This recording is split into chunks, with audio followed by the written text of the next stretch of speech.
Praise the lord అండి. నేటి దినవాక్యం మరి ప్రకటన గ్రంథం 2వ అధ్యాయం 19వ వచనం. నీ క్రియలను, నీ ప్రేమను, నీ విశ్వాసమును, నీ పరిచర్యను, నీ సహనమును నేను ఎరుగుదును. నీ మొదటి క్రియలన్నీ కన్నా నీ కడపటి క్రియలు మరి ఎక్కువైనవని ఎరుగుదును. చిన్న ప్రార్థన చేసుకుందాం. మహాపరిశుద్ధుడగు తండ్రి, ఈ వాక్యం ఒక సత్యములను మనం అర్థం చేసుకున్నట్టుకు మాకు సహాయం చేయండి. యేసు నామములో ప్రార్థిస్తున్నాం తండ్రి, ఆమేన్.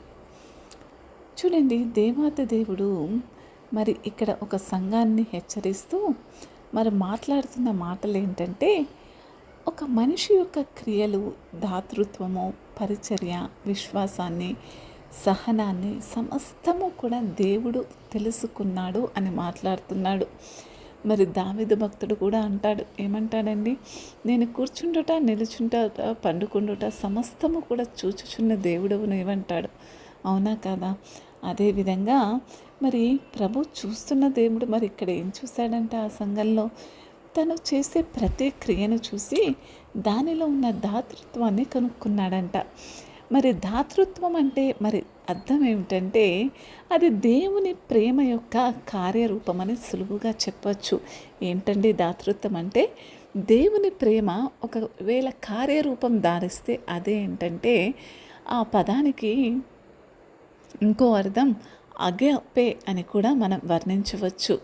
అంటే వారు ఎంత చక్కగా మరి ప్రభు యొక్క ఆజ్ఞను తెలుసుకొని మరి దాన్ని అంగీకరిస్తూ దాన్ని వారి జీవితాలలో అనుసరిస్తున్నారని ఈ మాట మనం ఇక్కడ చూడవచ్చు.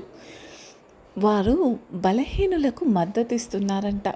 అవసరంలో ఉన్న వారికి సహాయం చేస్తున్నారు. రోగులను సందర్శిస్తున్నారు. వారు వారి సేవను ప్రదర్శించబడ్డారు అంటున్నాడు. అంటే మరి ఎంతో చక్కగా ఇతరుల కోసం జీవిస్తున్నారని, వారికి ఒక సేవకుడికి ఉండవలసిన హృదయం అందని, బలహీనలకు సహాయం చేస్తున్నారని, వారు తమ విశ్వాసం కోసం ప్రశంసించబడ్డారని, మరి ప్రభు క్రియలను చూశానన్నాడు, వారి యొక్క మనసును చూశానన్నాడు, వారి విశ్వాసాన్ని చూస్తున్నాను అంటున్నాడు.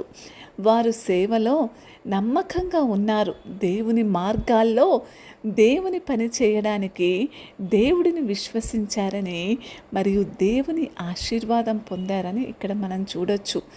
వారి ప్రేమ ప్రకాశించబడింది. వాస్తవానికి వారు ఓపికగా ఉన్నారు. మరి మన చుట్టూ ఉన్నంతగా మనం చూసినప్పుడు చూడండి, ఎంతో మనం జీవించే ప్రతి జీవితంలో కూడా, ప్రతి ఒక్కరి జీవితంలో కూడా శత్రు వాతావరణం ఎంతో అంతా ఉంటుంది. అంటే వారు చేసే పనులకు కావచ్చు, ఇంకా ఆలోచనలకు కావచ్చు, ఇంకా దేనికైనా అడ్డంకులు ఉన్నప్పటికీ సేవ చేస్తూనే ఉన్నారని ఈ వాక్యం వారిని గురించి సంబోధిస్తుంది. నీ క్రియలను, నీ దాతృత్వమును, నీ విశ్వాసమును సమస్తమును నేను ఎరిగి ఉన్నానని దేవుడు తెలియచేస్తున్నాడు. చూడండి, ఇబ్బందులు మరియు త్యాగాలు ఉన్నప్పటికీ వారు సేవలో పట్టుదలతో ఉన్నారని ఇది వారికి సూచిస్తుంది. ప్రేమ, విశ్వాసం, ఓర్పు అనేవి వారి జీవితాలలో ఆత్మఫలంగా ఎంతో స్పష్టంగా కనిపిస్తున్నాయి. మరియు చివరిది మొదటి దానికంటే ఎక్కువగా ఉంటుంది అంటున్నాడు. చూడండి ఏమంటున్నాడు? చివరిది నీ పరిచర్య, నీ సహనము నేను ఎరుగుదును అన్న తర్వాత, నీ మొదటి క్రియల కన్నా నీ కడిపటి క్రియలు మరి ఎక్కువైనవి అంటున్నాడు. అంటే చూడండి ఎంత చక్కగా పౌలు ఇక్కడ మనం చూస్తున్నప్పుడు తెసలోనికలో మరి సంఘానికి, ఆ తెసలోనిక సంఘానికి ఇచ్చిన ప్రశంస కూడా మరి సమానమైన సమృద్ధి ప్రేమ గురించి మాట్లాడుతుంది. పౌలు ఈ సంఘానికి వారి విశ్వాసం మరియు శ్రమ, ప్రేమ మరియు నిరీక్షణ యొక్క ఓర్పుతో ప్రశంసిస్తూ, మరియు తెసలోనిక క్రైస్తవులకు సువార్త కేవలం మాటలలో మాత్రమే కాకుండా పరిశుద్ధాత్మ శక్తితో ఎలా వచ్చిందో, మరియు వారు పౌలు మరి అక్కడున్న అనేకులను ఏ విధంగా పౌలు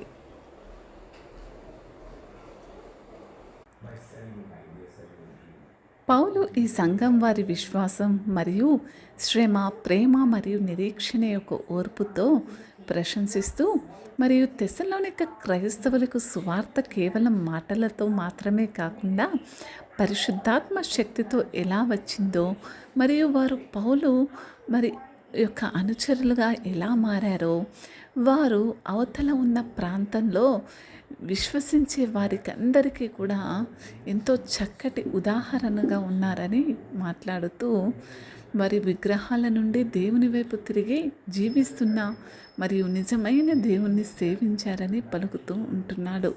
అయితే చూడండి, ఇక్కడ మనం చూసినట్టయితే మరి నిజంగా మన యొక్క ఓర్పు, సహనము, విశ్వాసము సమస్తము కూడా ఎరిగిన దేవుడు ఏమంటున్నాడంటే, దాని అర్థం ఏంటంటే, నేను ప్రతి క్షణము కూడా మరి నేను నిన్ను చూస్తున్నానని ఏ విధంగా ఎంత చక్కగా స్పష్టంగా మాట్లాడుతున్నాడో చూడండి. అంటే మనల్ని ఏ విధంగా మన ప్రతి ఒక్క మరి ఏ విధంగా అయితే ఒక చిన్న పిల్లవాడిని తల్లి ఎంతో పరీక్షగా చూస్తూ ఉంటుందో, అంతటి పరీక్ష, అంతటి యొక్క శ్రద్ధతో దేవుడు మనందరినీ కూడా చూస్తూ ఉన్నాడని ఎంతో చక్కగా అంటున్నాడు.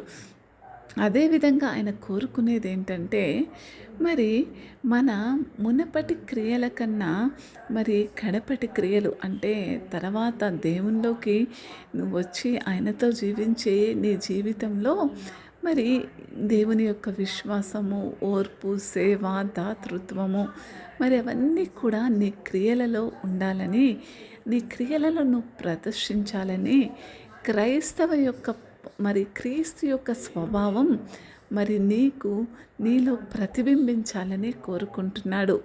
ఆత్మలో మరియు సమాజంతో మరి ప్రతి ఒక్కరూ కూడా మరి సమాజాన్ని రూపాంతరం చెందించేలాగా వారి ప్రవర్తన వారిలో ఇమిడి ఉండాలని మాట్లాడుతున్నాడు. అదేనండి దేవాతి దేవుడు చెప్పే విషయం.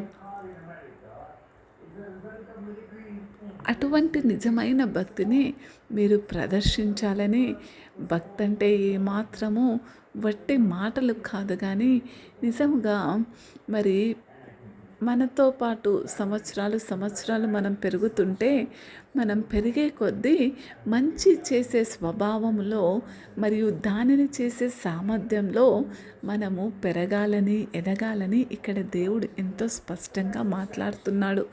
మరి చిన్నపిల్లవాడు పెరుగుతున్నప్పుడు బుద్ధి, వివేచన, జ్ఞానముతో పాటు మరి దేవుడు ఈరోజు సూచించిన ఈ 5 లక్షణాలు కూడా, అంటే మన క్రియలు పెరగాలి, విశ్వాసము పెరగాలి, ఓర్పు పెరగాలి, మరి ప్రేమ పెరగాలి, సమస్తము కూడా పెరగాలని దేవాతి దేవుడు ఎంతో స్పష్టంగా మాట్లాడుతున్నాడు.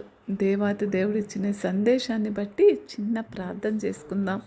మహాపరిశుద్ధుడగు దేవా, ప్రభా నీకే వందనాలు, నీకే స్తోత్రములు తండ్రి. ప్రభా మరి తండ్రి అయిన దేవా, ప్రభా మరి మీరు మాట్లాడిన మాటలను బట్టి ప్రభా మరి నీకే స్తోత్రములు. ప్రభా మరి నిజముగా తండ్రి మీ క్రియలు, ప్రేమ, ప్రభా విశ్వాసము, పరిచర్య, ఓర్పు ప్రభా మరి మునపటి కంటే మరి ఎక్కువైనవని ప్రభా మరి ఎరుగుదంటున్నాం. నిజమే తండ్రి, అటువంటి జీవితం మా క్రియారూపంలో మేము చూపించుటకు మాకు సహాయం చేయండి.